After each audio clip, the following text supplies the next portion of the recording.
शुक्ला जी के पास जाऊंगा, लेकिन मोदी भक्ति अचानक से क्यों जाग गई है इनकी? वो तो सभी की जागती है सर। आप रिकॉर्ड निकाल के देखिए, आपको इंटरनेट पे मिल जाएगा। चाहे नवाज शरीफ हो, चाहे मुशर्रफ हो, चाहे इमरान खान हो, जैसे ही तख्त पे से उतरते हैं उसके साथ ही अचानक इंडिया से प्यार हो जाता है। और अगर जैसे ही दोबारा लेकर आएंगे या फिर सबसे पहले कश्मीर कश्मीर करना शुरू कर देंगे। तो ये तो इनका इसी तरह से इनका तरीका है और ये हमेशा यही करते रहे। प्रेम शुक्ला जी। जी नहीं, सच है बारंबार जो है, लेकिन ये सत्य है कि आदरणीय नरेंद्र मोदी जी की प्रशंसा तो जो बाइडेन से लेकर सारे नेता कर रहे हैं। अभी और पुतिन ने ये किया सत्य है कि इमरान खान जो है, हाँ पुतिन ने की है। इमरान खान इस सत्य से कैसे इनकार करेंगे कि भाई बाजवा जो है वो उनका अपना कोई इंडिपेंडेंट सोच नहीं है, स्वतंत्र सोच नहीं है। उनके जो आर्मी है, जो पैसे की बात की जा रही है, जितने भी वहाँ के नेता हो, आर्मी के अधिकारी हो, उनके बच्चे हैं, वो चाहे चाइनीज हो चाहे पाकिस्तानी हो, उनकी पार्किंग तो यूरोपियन और अमेरिकन कंट्रीज में ही है। और उसमें भी जो है उनके सारे इंटरेस्ट वहाँ हैं। तो अमेरिका ने कान ऐठा और पाकिस्तानी ने नहीं सुना। जिसने नहीं सुना तो उसका नवाज शरीफ हो जाता है। जैसे नवाज शरीफ नहीं सुन रहे थे 98 में, तो इनका नवाज क्यों नहीं हो रहा है? मैं तो सवाल खड़े हो गए। मैं भी तो यही पूछ रहा हूं, इनका नवाज नहीं हो रहा है। इनका नवाज नहीं हो रहा। वो तो कह रहे हैं कि नवाज भगोड़ा है, मैं जाके दुबक्के नहीं बैठ जाऊंगा, मैं पोल खोल दूंगा। इनका नवाज नहीं हो रहा है ना। उसका कारण यह है कि पाकिस्तान कमजोर हुआ है, तो उसकी संस्थाएं भी कमजोर हुई है, आर्मी भी कमजोर हुई है, उसकी पॉलिटिकल पूरा जो सेटअप है वो पूरा कमजोर हुआ है जी। और पाकिस्तान भयंकर कमजोरी के दौर में है ना, तो उसके कारण आर्मी का कंट्रोल घटा है और आर्मी का एक सेक्शन उनके साथ है। नहीं, लेकिन फर्क दोनों में। मिर्जा साहब, एक कमेंट आपका। आप मेरे ख्याल से थोड़ा डिसएग्री भी कर रहे थे कुछ चीजों को लेकर, वो पोल खोलने को लेकर DGISI की। आप थोड़े नाराज हो रहे थे शायद तारिक फतेह और आरजू की बात सुनकर। बताइए सर, बोलिए। अमजद आयूब मिर्जा। DGISI की, उसका ताल्लुक बैरून मुल्क असासों से या पैसों से इससे नहीं है। अच्छा। उसका ताल्लुक DGISI लेफ्टिनेंट जनरल अंजुम साहब की सेक्सुअल प्रेफरेंसेस से है।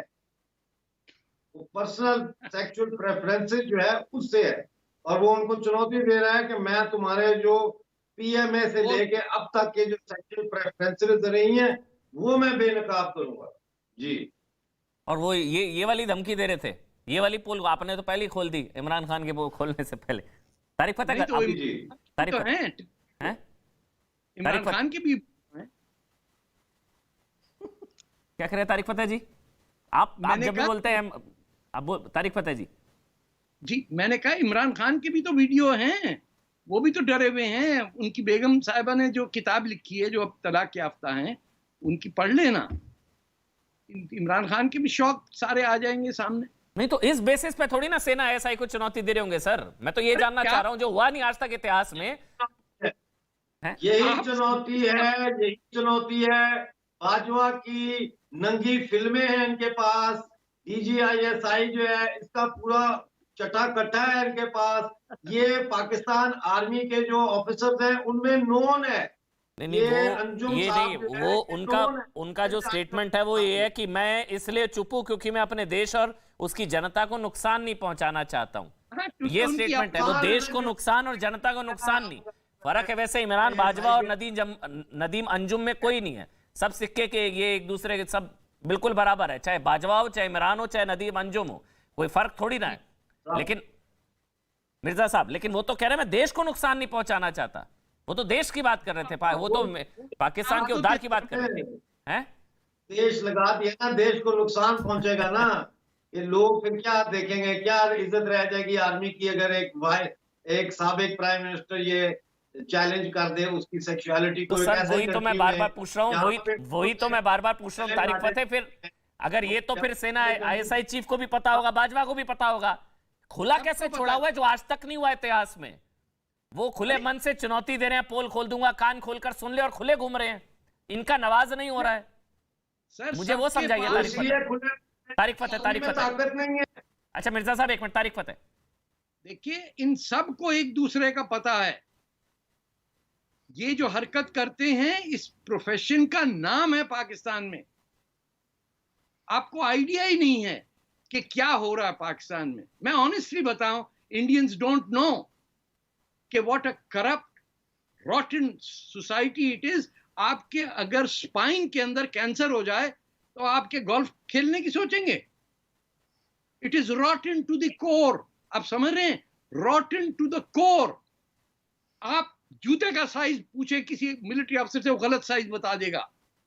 आप घर की फुटेज कहें कितने फीट का घर है, वो भी गलत बताएगा, क्योंकि by an institution they are train to lie. कोई सच बोलने वाला आदमी आपको नहीं मिलेगा पाकिस्तान में। झूठ पे बने हुआ मैं हूं ना सर, मैं हूं।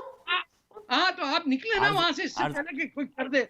आरजू निकलो वहां से, ऑनेस्ट टू गॉड। नहीं, आरजू काजमी तो बोल ही रही हैं, जो आप कह रहे हैं she is saying you are right. आपको लग रहा है वो तो वहां पर बैठकर, पाकिस्तान में बैठकर बोल रही है कि हाँ ये सिचुएशन है, करप्ट है। मैं इंडिया की बात कर रहा हूँ, आपको नहीं पता क्या हो रहा। आरजू नहीं, देखें, करप्शन तो खैर प्रॉब्लम है पाकिस्तान का, और सिर्फ पॉलिटिकल पार्टीज में ही नहीं है। ये बात तो सभी जानते हैं कि फौज में भी है। बहुत से जनरल्स के नाम आए हैं, आसिम सलीम बाजवा हैं और कई लोगों के नाम सामने आए हैं। वो बात होती रहती है, लेकिन इमरान खान इस वक्त सिर्फ और सिर्फ इसलिए बात कर पा रहे हैं या उनको कुछ नहीं कहा जा रहा क्योंकि आर्मी का एक बहुत बड़ा हिस्सा उनके साथ है और वही उन्हें सपोर्ट कर रहा है। वरना आप खुद देखिए, इससे कितनी कम बात करने पे लोगों को उठा के ले जाया जाता है और उनका जो कहा जाता है हमारे सॉफ्टवेयर अपडेट हो रहा होता है, और इन्हें कुछ भी नहीं कहा जा रहा। तो ऑब्वियसली उनको सपोर्ट है, इसीलिए वो बढ़ के बात कर रहे हैं। और ये जो सीधा चैलेंज है, सेना प्लस आईएसआई वर्सेस इमरान, ये जो चीजें हो पा रही हैं, और आईएसआई को पीसी भी करनी पड़ी पहली बार आरजू, जो शायद आज तक नहीं हुआ। सफाई देनी पड़ रही है, आईएसआई को पीसी करनी पड़ी। नदीम अंजुम, देखिए, प्रेशर तो है, बिल्कुल प्रेशर तो बिल्ड किया है इमरान खान ने। लेकिन जहां तक पीएमएलएन का सवाल है, तो नवाज शरीफ तो हमेशा से जैसी प्रॉब्लम आती है सबसे पहले बाहर निकल जाते हैं। इससे पहले भी वो शरफ के टाइम में भी वो चले गए थे, अभी इमरान खान का टाइम आया तभी वो बाहर निकल गए। ये तो पीपल्स पार्टी है मेरे ख्याल है, जो कि बाहर जाते हुए मैंने नहीं देखा, और कई कई साल ये लोग जेलों में भी रहते हैं, फांसी तक लटक जाते हैं, लेकिन बाहर नहीं जाते पीपल्स पार्टी में, चाहे वो बेनजीर हो चाहे भुट्टो साहब को आप देख लें। लेकिन पीएमएलएन का नाम तो हमेशा से इस सिलसिले में खराब रहा है कि जरा सा प्रेशर लेने के लिए लोग तैयार नहीं होते और फौरन ही भाग जाते हैं। ये बात तो इमरान खान सही कह रहे हैं कि वो यहीं पे मौजूद है, इमरान खान कहीं नहीं गए। लेकिन जिन फैमिलीज को इमरान खान बाहर निकाल रहे हैं अपने साथ आने के लिए लॉन्ग मार्च में, तो उधर उसमें इमरान खान की अपनी फैमिली कहाँ है? अपने तीनों बच्चे तो इमरान खान ने लंदन में रखे हुए, और यहाँ पे दूसरे लोगों को कह रहे हैं बाहर लेकर आओ। तो ये डबल पॉलिसी, ये जो कहना चाहिए ना डबल फेस जो है, ये हमारे हर पॉलिटिशियन का अनफॉर्चुनेटली। नहीं, लेकिन इस चीज को लेकर इसलिए यहाँ मतलब जो पाकिस्तान पड़ोसी मुल्क में होता है शुक्ला जी, उसका असर, क्योंकि वहां स्थिरता उड़ती है तो फिर वो आतंकी एक्सपोर्ट करते हैं, इसलिए यहाँ पर डिबेट करनी पड़ती है कि हर दूसरे दिन ये रोग स्टेट है, फेल स्टेट है, खत्म हो चुका है पाकिस्तान, आतंकिस्तान जीरो हो चुका है। और अब इमरान खान और इस तरह से जो चीजें होती हैं, इसलिए डर लगता है कि पड़ोस में जो आतंकी मुल्क बन चुका है। शुक्ला जी, हाँ, निश्चित तौर पर वो सुसाइडिकल मोड में है, फिदाइन मोड में एक देश है, मोड में है, हमारा पड़ोसी है, सांस्कृतिक तो हाँ फिदाइन मोड में है। वो उसकी दशा है कि इमरान खान जिस तरह की बातें कर रहे हैं, वहां की सेना के अफसरों ने जिस तरह उनको अपदस्थ किया, इस तरह का टकराव तो कभी था नहीं। और पाकिस्तान की जो आर्थिक स्थिति है, सामाजिक स्थिति है, जिस तरह के आपत्तिकाल के दौर से गुजर रहे हैं, वो वैश्विक जो परिदृश्य है, अब उनको संरक्षण देने वाली जो शक्तियां हैं, वो उनको मुफ्त में अब खैरात पे पालने की स्थिति में नहीं है। उनकी भी अर्थव्यवस्था है जो खैरात पे पाकिस्तान को पाल के एक इस्लामी बम की, और इससे ज्यादा इंटरेस्टिंग तो सर मिस्टर बीन वाली भी कहानी है। मिस्टर बीन वाली भी कहानी, नकली बीन भेज दिया था। बहुत बहुत शुक्रिया आप सबका, बहुत बहुत शुक्रिया आप सबका। सवाल के एक बार